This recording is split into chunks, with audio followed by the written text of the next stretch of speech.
As I'm thinking about my gun, this man say, you wouldn't dare pull something like that out in a place like this. But I thought this. Right. And then he responded to me based off what I thought. Real life.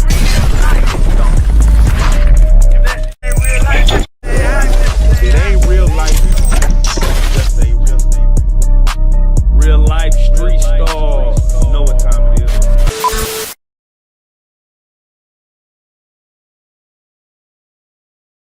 I just got one more question before we end, and this is just a big homie question. We talked about a couple of interviews ago about demons and things that you've seen, right? Right. It's just a personal question. Do you believe in heaven and hell? Yes. Right. I do. And the things that you've seen, what makes you believe in heaven and hell? That's what I want to ask.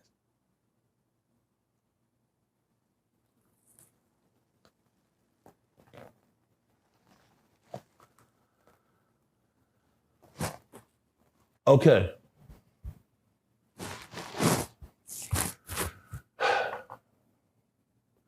It's crazy you asked me this.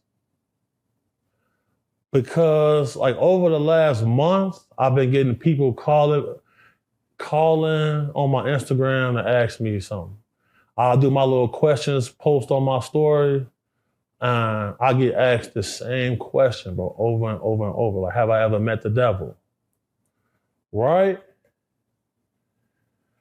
And this is one reason why me and Dude are so close right now. Like anybody who ever seen us together and see how we operate, you can tell like them boys locked in. Like people always comment this. And some people have said the interview that me and him had did on this couch was the best interview they ever seen. Right. Right? Oh, let me be careful here.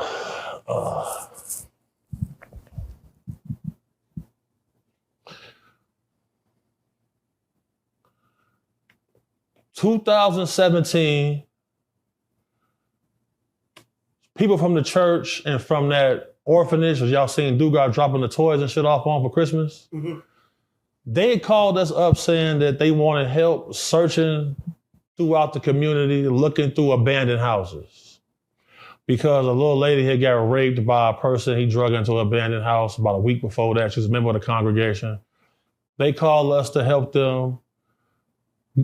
Now, mind you, we loading up in church vans.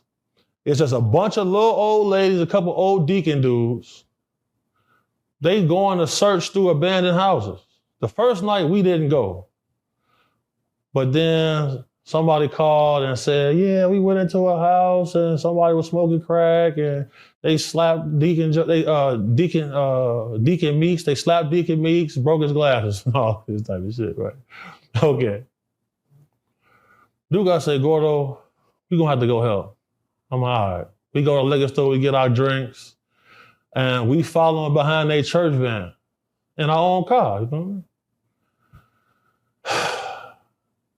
We not really trying to go walk up in these dirty ass abandoned buildings, bro. You know what I'm saying? And then we know that the hype's in there getting wild at this time. You feel me? It's late at night, ain't no telling what you gonna see. Right. We go search through, you feel me? We don't find nobody, nothing like that, you feel me? We seen a couple homeless guys in there sleep, et cetera, et cetera, et cetera. We ended up just staying up the whole night because Duga had to perform at this club called Red Diamond. He performed at the club, we stay up all night. We say, man, look, let's go get us. They paid him some money, so he like, man, Gordo, let's go get a room downtown. I'm gonna get 2 rooms and we just kick it downtown for the weekend. We at the Dana Hotel. 660 North State Street. We walk into the hotel. They say we can't check in for another hour. Cool. We go down to the bar. We just gooling sipping. I used to wear a cross chain. I used to wear a silver cross chain every day. We get to the bar. It's this white dude, blonde hair, blue-eyed dude. He got a little suit, and she got a suit on. You could tell it was a tailored suit. But I noticed his cufflinks. I only seen them cufflinks one time at the Hermes store with a client. I knew them cufflinks was like $15,000 for both. I'm like, damn, look at this man. I'm like, this dude got paper. But he got a smug look at me though. Mm. So I'm like, man, you want to get a drink? He said, I wouldn't have a drink with you. I'm like, what the fuck? So, but it was something weird about him though, because when I got close to him, I felt like I was in front of somebody who was like, I don't know, bro. Like it made the hair, like it gave me a weird feeling that I never felt before. So I'm like, man, I think to myself, hold on, where's my gun at? Is it in my book bag? Well, I got it on me. I'm thinking this. As I'm thinking about my gun, this man say, you wouldn't dare pull something like that out in a place like this. But I thought this. Right. And then he responded to me based off what I thought. And Dugas said, what the fuck is he talking about? I say, nigga, something up with dude. He said, yeah, I don't like him, Gordo. I'm like, right. So I get my drink and he just standing there looking at us like we was crazy. And once we saw him though, it hit us like, damn, we seen him in Vegas. And we seen him at the airport. And we seen him at the chicken and waffle place. So I'm not gonna say that I met the devil, but we met one of them. Oh, bro, we met somebody. We met somebody. You know, the Tesla have a biometric camera on it. If you take it down to the graveyard, it's gonna show people walking around. When you look out the window, you ain't gonna see nobody though. Why is that camera picking up a biometric human vibe? Why is it showing up on the camera? You know, the little 3 times we went out with the exorcist, with the father, you know, man. A little lady grabbed my hoodie and pulled me so close to her face. There's no way that little lady could pull me like that. And there's no way she could know the details about our life how she knew. I was raised in the church, you know what I'm saying? I studied theology in college. I do believe there is an afterlife, and I do believe that there is I'm not gonna say heaven, I'm not gonna say hell, but I will say that you need to have your beliefs right when you die. Because if it's not, you can get stuck in the middle. And I'll leave it at that on bro. The last question I'm gonna ask, there's a movie called The Gorge. The Gorge, have you seen that? Never seen it. Okay.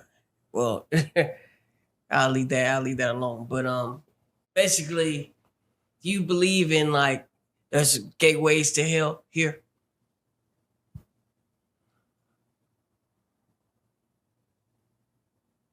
I definitely believe that there are dark entities that you can come in contact with, and if you follow them, it'll take you somewhere.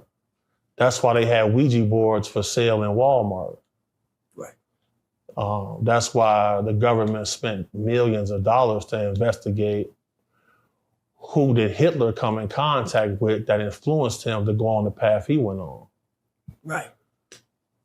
Because when he met the real society, everything changed for him.